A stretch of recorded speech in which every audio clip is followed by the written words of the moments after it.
예수를 믿는다는 것, 따른다는 것은 따르는 그런 믿음의 여정, 신앙의 여정은 만만치 않습니다.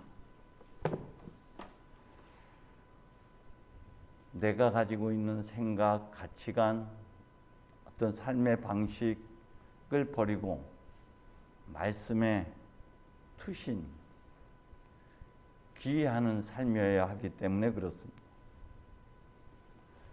근데 이러한 신앙의 여정에서 반드시 필요한 것이 있다면 식별, 분별과 선택입니다. 무엇이 하나님의 뜻인지, 무엇이 선하고 무엇이 그분 마음에 들며 무엇이 완전한 것인지를 분간하도록 하십시오 하고 사도 바울은 로마서를 통해서 권면하고 있습니다. 또 이사야는 내 생각은 너희 생각과 같지 않다. 나의 길은 너의 길과 같지 않다 라고 말씀하셨습니다. 때문에 우리의 생각과 하나님의 생각, 우리가 가고자 하는 방식과 하나님이 가고자 하는 방식, 그리고 하나님의 뜻이 무엇인지, 그분이 원하는 게 무엇인지를 우리가 식별하고 분별하는 과정이 반드시 필요합니다. 매일 매 순간 우리는 사실은 선택의 과정을 거칩니다.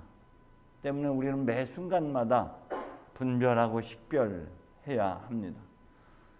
아타나시오 성인은 이것을 굉장히 중요하게 생각했습니다.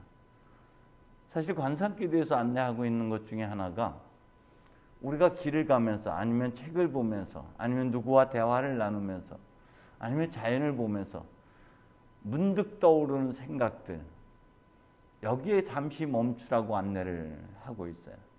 왜냐하면 그 순간 하나님께서 그것을 통해서 무언가 우리에게 메시지를 전하고 싶을 때가 있고, 때로는 우리 자신을 성찰하라고 그렇게 불편심을 불러 일으키기도 하고, 그런 과정에서 우리가 치유되고 회복되도록 하기 위한 하나님의 특별한 은총이 그 안에 숨겨져 있기 때문에 그렇습니다. 그저께는 하늘이 너무 이뻤어요. 그리고 그 구름이 기가 막힌 것들을 연출해내고 있었습니다. 저녁에는 온통 하늘이 붉게 물들고 있어요.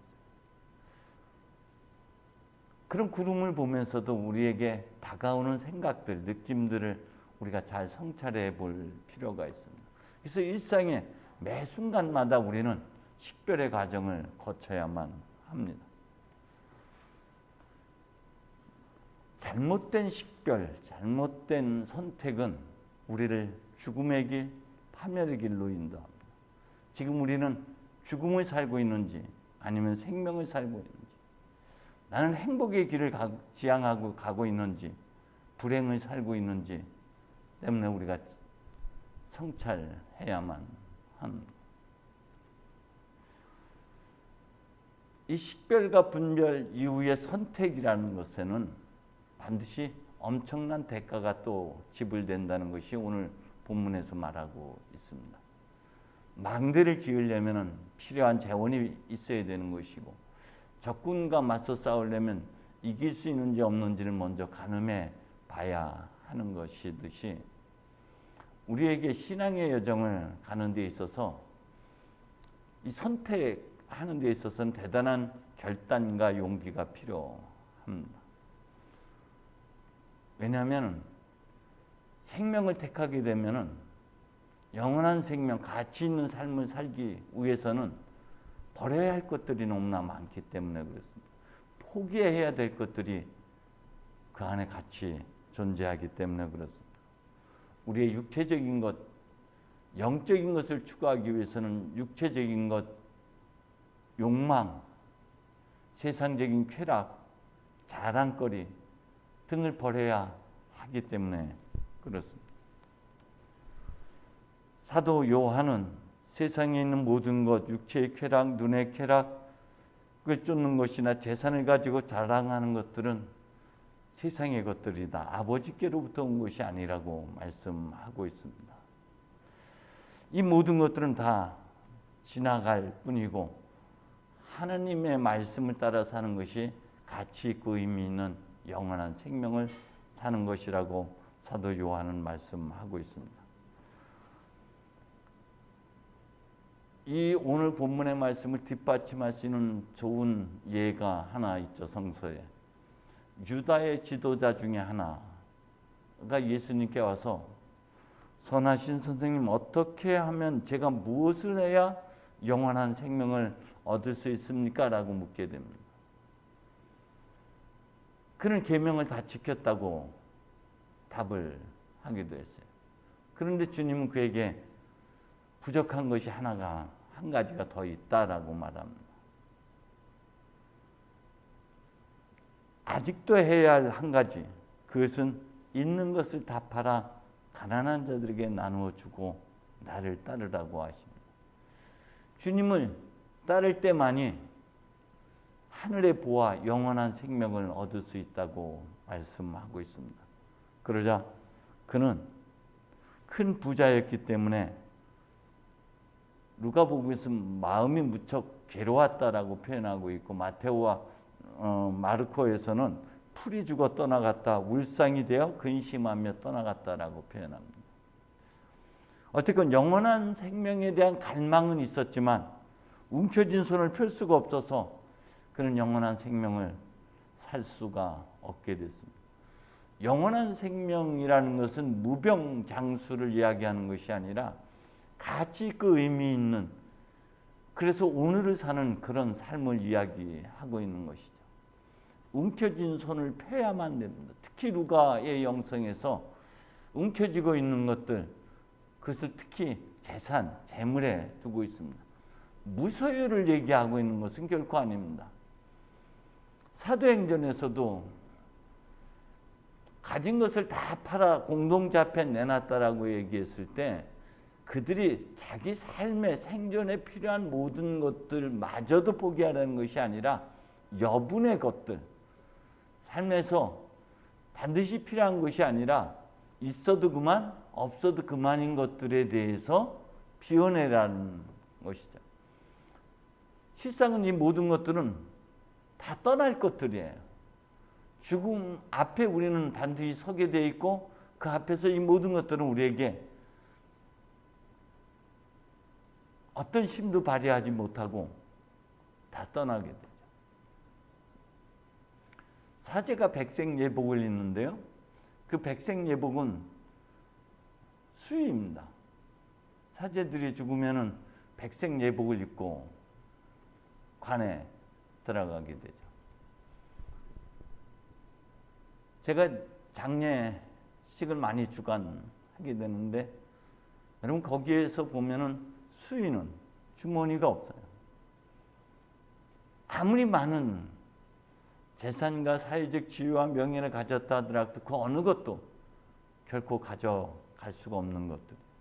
언젠간 우리를 떠나게 되는데 우리는 사실 그것에 집착한 채 살아갈 때가 얼마나 많은지 모릅니다. 망대를 세우려면 경비가 필요하고, 그리고 적군과 싸우려면 필요한 무기가 필요한 것처럼 우리도 예수님을 따르기 위해서는 반드시 이러한 대가가 따른다는 것을 다시금 되새겨 봐야만 합니다. 오늘 주님은 그렇게 말합니다. 부모, 처자, 형제, 자매, 심지어 자기 자신마저 미워하라고 말씀하십니다. 십자가를 제어하고 가지고 있는 것을 모두 버려야 한다고 말씀하고 있습니다. 주님은 그렇게도 말씀해요. 누가 내 형제이고 어머니이고 자매인가? 하나님의 뜻을 행하는 이들이 아닌가?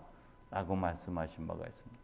여기서 미워하라는 것은 유다인들에게 있어서는 매우 집착하지 말라는 화법인 것이죠. 거기에 집착하지 말라. 형제에 가지고 있는 것을 그 어떤 것에도 집착하지 말라는 의미입니다. 언젠가 다 이 모든 것들은 우리가 가지고 있는 생명, 사회적 지위, 재물, 명예까지도 결국은 떠나고 말 것들입니다. 예수님은 탄생, 생애, 그리고 죽음, 부활, 승천을 통해서 끊임없이 자기 비움, 자기 비하의 길을 가셨습니다.